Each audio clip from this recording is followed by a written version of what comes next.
All right, guys, just want to welcome back to the Everything College Football Podcast. Today, me and Nick here will be doing the 2023 Alabama football spring preview. It is that time again, Nick.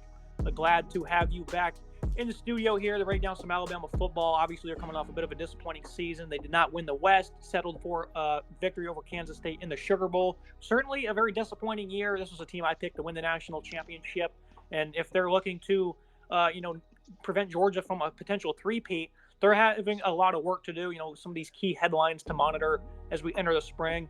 First, on the offensive side of the ball, Bill O'Brien, he's gone. He's back to the NFL. He's going to be teaming up with Bill Belichick again. And replacing him is Tommy Reese. He shocks not just the SEC, but the entire nation by teaming up with Saban here. This is very shocking for, numerous amount of reasons. But I think the most important one is there's an interesting dynamic here. Last year, he had an opportunity to follow Brian Kelly to LSU as one of the highest paid assistants in college football. He opted not to. And, I thought that he was going to stay there instead of going to Alabama because, of course, that's his alma mater. But he ends up spurning the Tigers and the Irish, and now he's here with Alabama. So what do you make of this before I offer my thoughts on the overall fit? I love Tommy Reese here. I think this is a fantastic hire for Alabama. Bill O'Brien got a lot of hate from most of the fan base. I certainly gave him my fair share of criticism, but I think this is a better fit. I like Tommy Reese a lot. Young, exciting coordinator. Like you said, could have gone to Baton Rouge. He ends up skipping out, that's staying for another year in Notre Dame. And the weapons he had to work with the past year at Notre Dame were very poor. Now he gets to jump to Tuscaloosa, where there's going to be a lot better offensive weapons available at his disposal. He's going to build the offense around whichever quarterback he decides to pick. And he's going to be able to build and formulate his own offense here. He's a young, energetic guy, which I think is what we really needed. Someone young, energetic, exciting, who wants to work hard and put the effort in. I think Bill O'Brien was just trying to, coast his way to a new NFL job. Obviously, he goes back with the Patriots. So this makes a whole lot of sense for me. Tommy Reese here is a perfect hire. I think this will be a lot of fun for this team. I think this offense will be high flying and put up a lot of points. Now, Tommy Reese, he brings to the table a scheme that, uses a lot of RPOs, check downs. I think that was a big reason, that was because of the lack of talent. I think that's why they kind of settled for that. A lot of screens, a lot of 12 personnel. I think those are all things that Saban certainly wants to get back to, but concepts that get vertical certainly do exist in his scheme. And, Alabama, they had a flawless transition from, I formation to, a more modern, pro spread style of offense. It resulted in, numerous quarterbacks getting drafted early, Heisman winners, all kinds of records being broken. Alabama did that completely flawless. I don't think they're going to go away from that. You're certainly going to see a lot of empty, a lot of spread, but I also think you're going to see a blend here of a two-back system like Reese was, running at Notre Dame. What are your thoughts on this scheme implementation here? Because I certainly think it's going to be a nice blend of both, and I think it's going to be very exciting. I agree. I think it'll be a nice blend. I think the two-back system will be great if they can kind of start to put that together here. I think this will be a offense up. I like what I saw in Notre Dame and certainly in the past. I think this is a really exciting future for Alabama because, Bill O'Brien moves on. I think this is a good young replacement who's going to be energetic. I think he'll be a great recruiter for the program as well.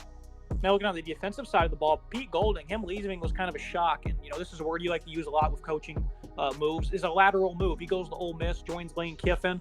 He was never really that great as a play caller, but of course he was great at pulling in talent for this football team. So certainly that's something they're going to miss out on.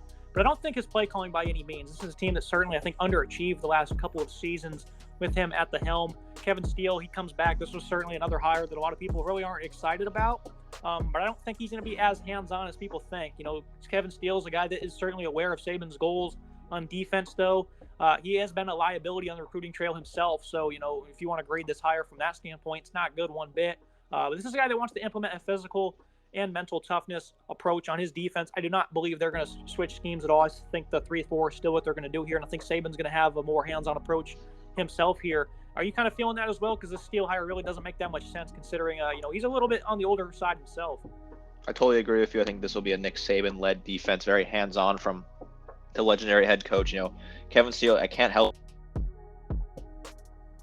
potentially hire someone like Jeremy Pruitt in the future or someone poach someone else from another school. I really think this is just kind of something like they put together because Golding leaves. They had to find somebody. They couldn't get somebody they wanted, so they go with Steele, who knows the program, knows Saban well, comes in, and it's kind of just more of a stopgap hire. I think Pete Golding also got a lot of hate from the fan base. I didn't give him as much hate. I think, I agree, wasn't the greatest play call in the world, but the recruiting definitely made up for it. Portal recruiting as well, getting guys like Eli Ricks in. I think Pete Golding was a fantastic recruiter and certainly adds that kind of value to Ole Miss, but I think he takes kind of a lateral move over to Oxford. I don't really know if it makes the most sense for his career. I really thought his next job would have been a head coaching role somewhere in college football, probably a group of 5 school. I'm excited to see what these 2 new coordinators do. I think it's good that we're getting 2 new coordinators in here, kind of bringing a new shift into this offense and defense. I'm excited to see what direction these 2 guys go, leading this new Alabama offense and defense. And now looking at some other headlines, safety coach Charles Kelly heads to Boulder, joins Deion Sanders at Colorado. Bryce Young, Will Anderson, Brian Branch, and others, they're going to leave some massive voids. Jahmyr Gibbs as well. Those are 4 guys that potentially may all go in the first round. I think the biggest headline here that I think is certainly not being talked about enough is this team was 123rd in FBS and penalties. They committed 11.2 on average on the road. This team was just completely abysmal when they went on the road. You look at games like LSU, Tennessee, Texas. They were just terrible, Nick. And, I think discipline's certainly going to be a big focal point here, which is going to be hard considering with the point I made above, they have some massive voids to fill at the same time. Yeah, I'm really concerned about the lack of discipline this team saw last year. I was there at Texas. I was there at LSU. It certainly was loud in those stadiums. But making mistakes with multiple false starts, delay of games, things like that, it's just unacceptable when you're Alabama. Will Anderson jumped off sides a few times against Texas, at least 2 to 3 times he jumped off sides, also jumped off sides against LSU. Those are mistakes you cannot be making when you're a program chasing a national championship. When you're supposed to be the pinnacle of college football, you cannot make mistakes like that with false starts, delay of game, stuff on special teams like punts, delay of game, stuff like that. It's just poor from Alabama. We've never seen this in the past. Nick Saban is known for his discipline. I think certainly there's a case to be said that as time goes on and Nick Saban gets older and the players come in, they get less mature as they come out of high school. I think there is a reason that this is happening, and I think they're certainly correlated.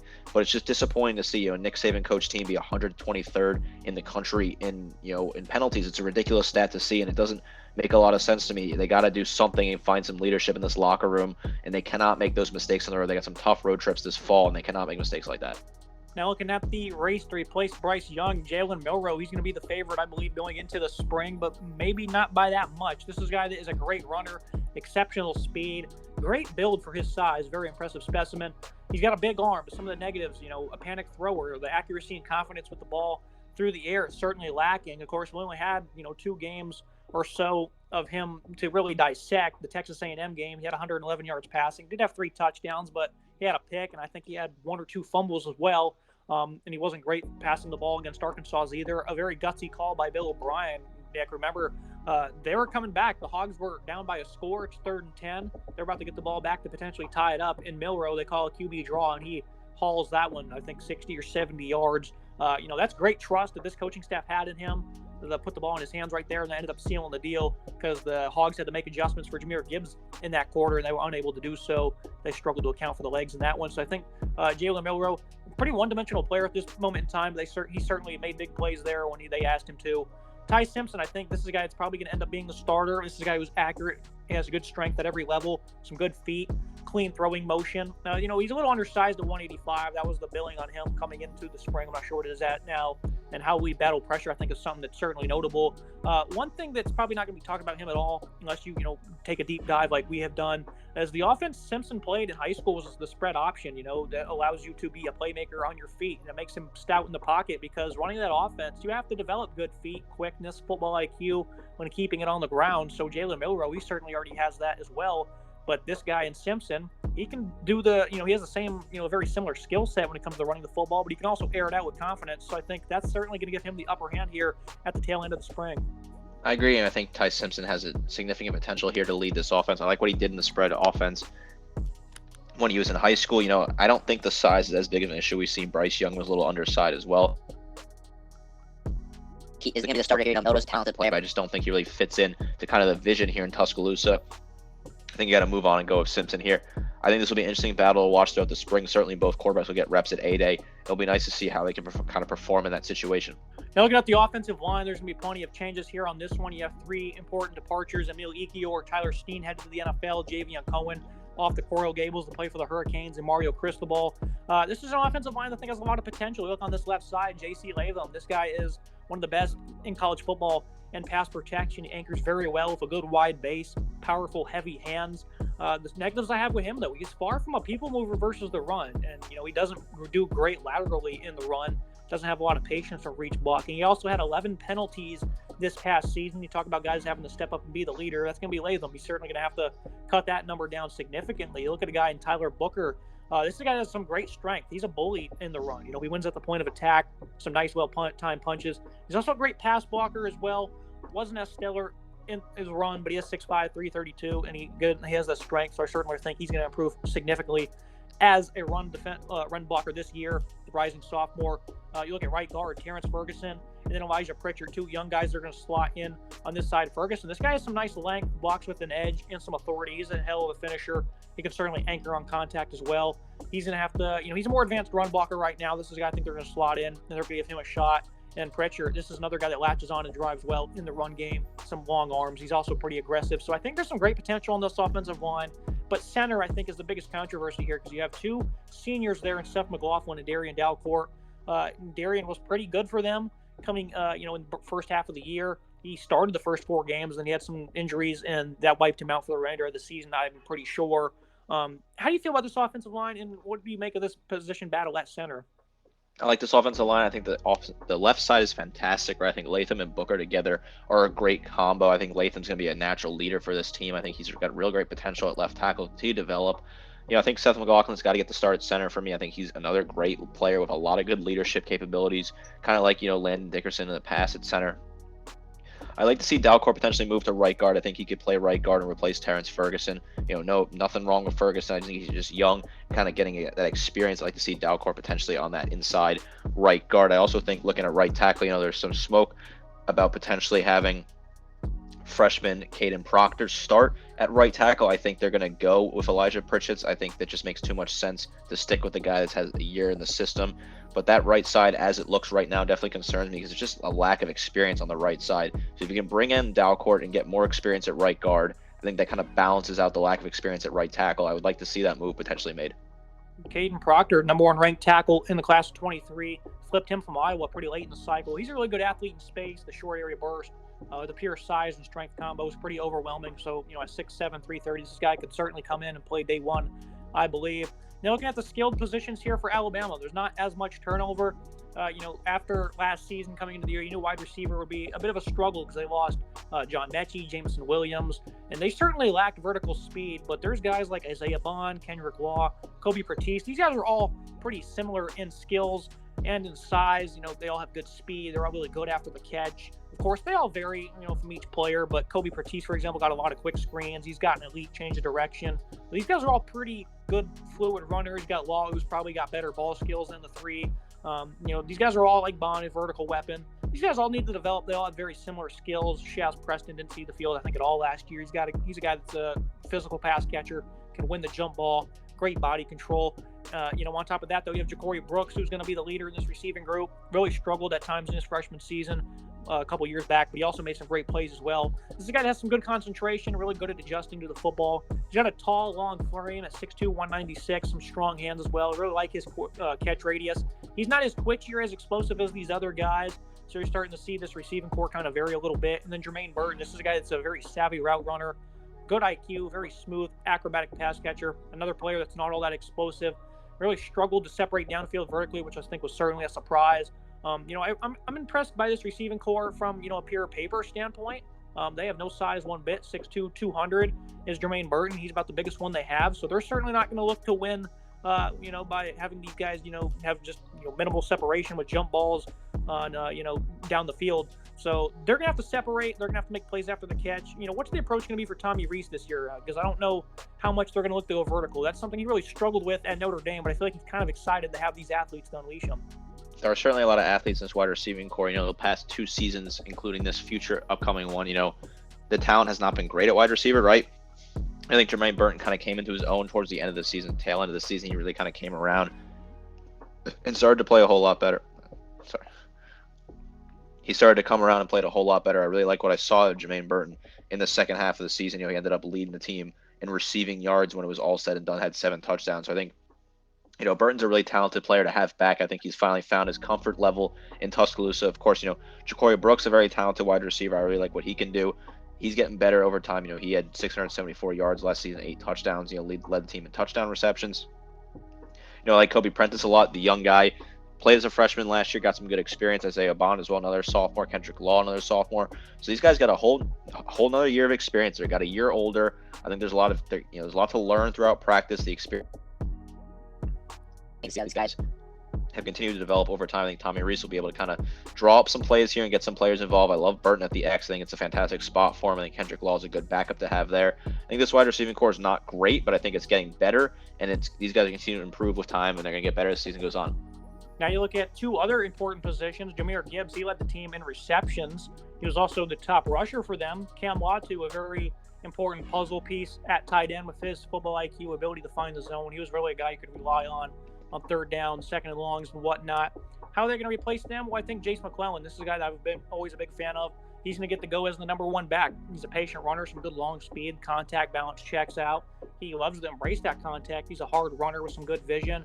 He's also a heck of a route runner himself, I thought. This is a guy that certainly I think is going to fit tremendously into the scheme. 655 yards on 111 touches. He had 7 touchdowns in his own right. Roydale Williams. This is not a guy that really did a whole lot. So I think Justice Haynes, the incoming 5-star, he's certainly going to push him for the number 2. This is a guy that has elite balance. He's a finisher. Some quick feet that leads to some great lateral agility, the short area burst.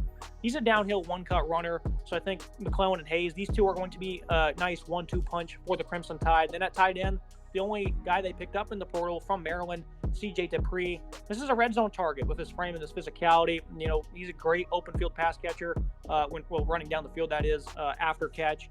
He wasn't all that effective, on 250-plus run block snaps, but at 6'5", 260, this is a guy I think they're going to be able to lean on, at least in the red zone to get things started. His role, I think, over time will be, it remains to be seen. But Reese just worked with Michael Mayer, and they were able to get him involved a good bit. Obviously, CJ is not as talented as him, but I think from a stature standpoint, he certainly is. Yeah, I think Dupree was a good pickup out of the portal. A solid player from Maryland. I think it's a very talented tight end who continue to get better over time. I like this potential to use him in the red zone. I think it's a good replacement for Cam Long. Tight end here. I think this is a good kind of natural fit replacement. Jace McClellan, I absolutely love him at running back. I have no worries with him. I think he can take over the reins perfectly. We saw it last year, 655 rushing yards, 7 scores in the season as the backup role. I think McClellan's going to take this over easily and, kind of lead the way here. I think Roydale Williams is also not a terrible running back to have as kind of your number 2. And, of course, Justice Haynes as well, the freshman, is back there waiting, potentially trying to get some snaps this season as well. So I think the running back room will get better over time. I don't hate this at all. I think Jace McClellan is a great running back to have. I think the running back room is in good hands with him leading the way. Now looking at the defensive side of the ball, one of the biggest knocks I've had on Alabama is the defensive line dominance has certainly not been up to par as we're used to seeing in the early part of the 2010s. And, I don't know what the thing is here. I want to make a connection. Kirby Smart, his first year at Georgia was in 2016. Alabama's last really strong year on the defensive line was 2018. And the reason I make that correlation is because Georgia has been phenomenal up front the last couple of years. Number 1 run defense, I think, 4 years running now. Is this somehow, Alabama, suffering the long-term effects of not having Kirby Smart up front, Nick? Because they've certainly not been as dominant. And, Jaheim Oates, he's going to be good this year.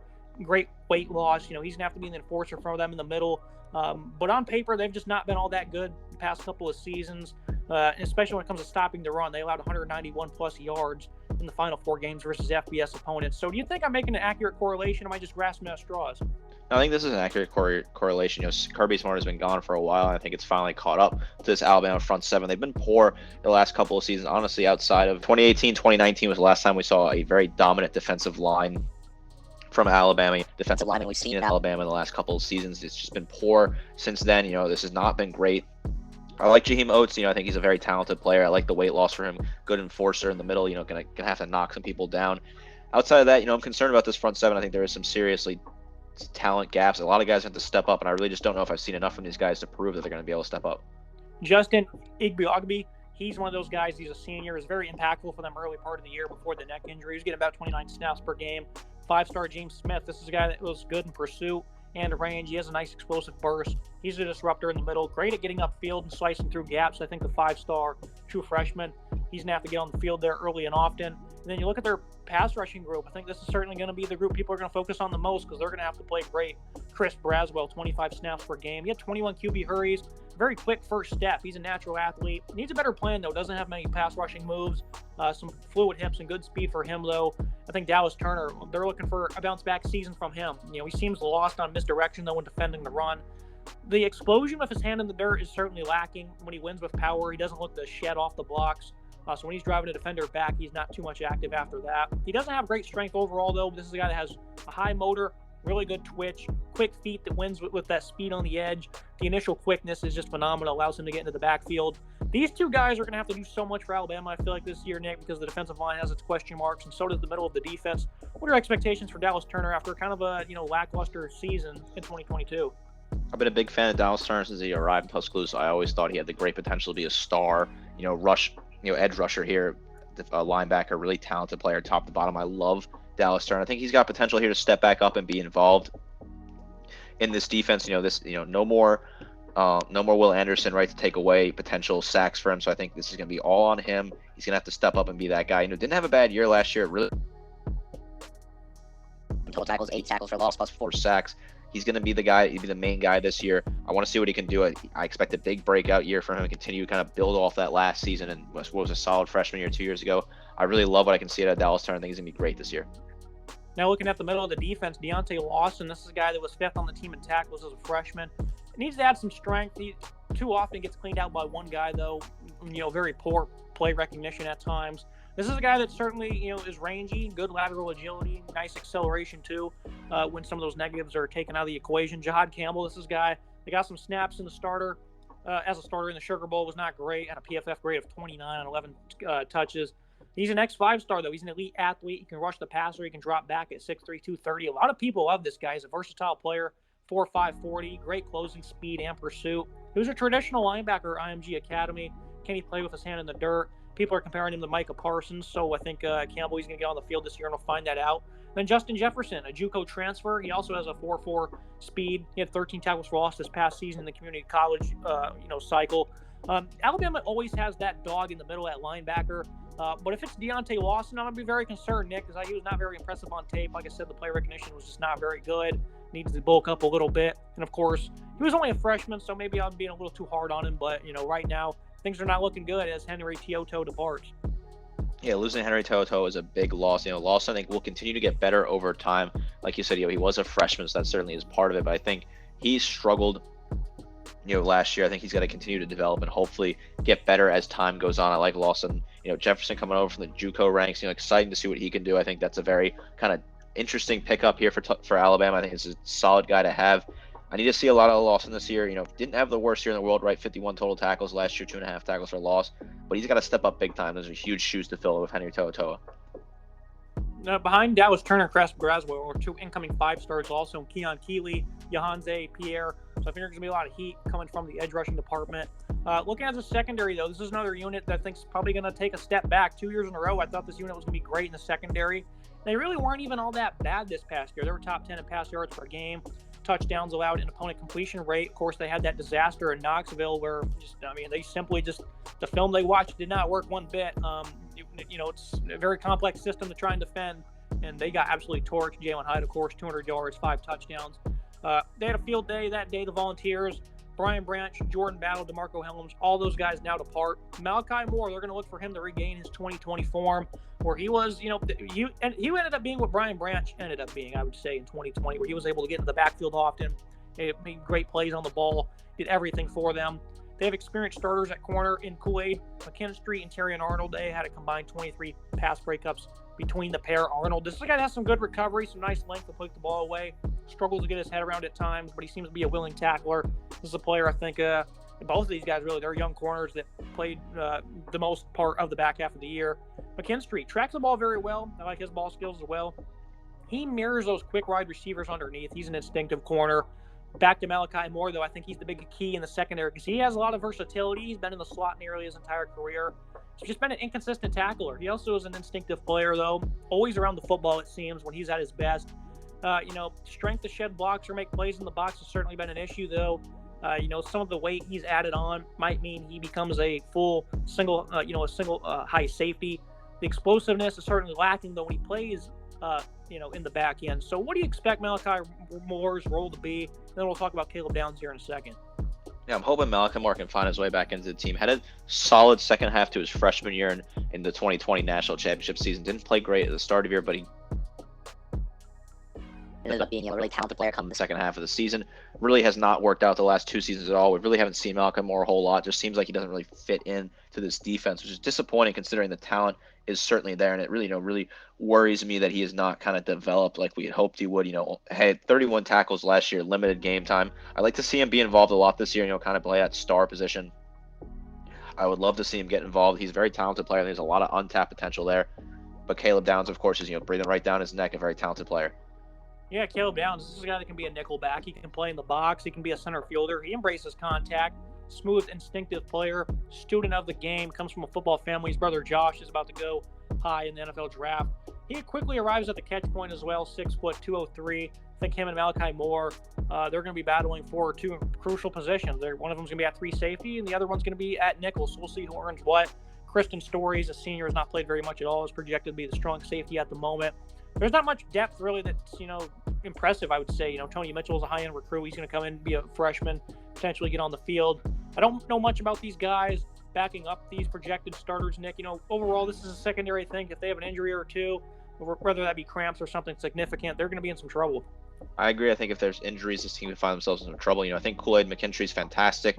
I think Terrion Arnold's fantastic. Got a lot better as the time went on last year. They certainly learned throughout the season. I think Caleb Downs is going to step in and be that huge impact, freshman player. Malachi Moore, got to see him step up. He has got to be a leader here. Tony Mitchell as well, like to see him slot in somewhere, maybe move him to strong safety if possible, something like that. But look at guys like Jake Pope, Earl Little, Devontae Smith. I really just don't know if these guys have the talent to be involved in this defense. And it really concerns me because, like you said, if injury happens, this defense, the secondary especially, could be in a lot of trouble. Despite the secondary being pretty good last year, the 7 interceptions was the fewest in the Nick Saban era, which started all the way back in 2007. So that's one thing that certainly monitors. Playmaking was not up to par. And wrapping things up, we're not going to make any predictions on the schedule, but we will make it present to you and give our thoughts on it. Looking at the first half of the year, Middle Tennessee, they host them on September 2nd. One of my friends from high school plays for that football team, and he said that they are human just like us. So that's going to be exciting to watch to see if that is indeed true. September 9th against Texas, they were 20 or so point favorites when they went to Austin last year, and they ended up winning by a point on a last-second field goal. On the road at USF, this is pretty interesting because the last time they saw Alex Golesh, the offensive coordinator for Tennessee, he lit them up. He's now the head coach in Tampa. They play the Lane Train September 23rd against Ole Miss. That's a team that's certainly hoping to have their quarterback battle figured out. At Mississippi State, September 30th. The air raid offense has not been effective at all against the Nick Saban led team. The defense has just been phenomenal. They're incredibly disciplined. They get great pressure. It's going to be an emotional game for the Bulldogs, though, hosting Alabama, in the last week of September. This is going to be the last game in September after losing the Pirates, so that's going to be an emotional game, Nick. I would stay in Stark Vegas. October 7th at Texas A&M. We'll see if the Aggies can get back on track. I think overall, the first half of the schedule is pretty tough. You look at the final 3 of the first half, and then, of course, hosting Texas, a team that's really going to be fired up to play that one. What are your thoughts on this first part of their schedule? I think Alabama grabs Ole Miss right where they want them, sort of end of September. I think that's a good spot because Ole Miss, I think, is going to be figuring out a lot of things and kind of developing their team. I wouldn't want to play Ole Miss late in the season. I think this is a good spot to get them. Texas, this is a huge game, right?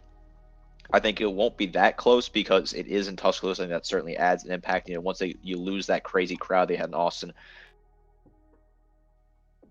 it was very loud. They were very up for it. That was the biggest game they've had in Austin, Texas in forever, right? Maybe since 2006 when they played Ohio State at home to kick off the season after they won the national championship the year prior. I think that's the last really big marquee matchup out of conference that I saw in Austin. So this is going to be an incredible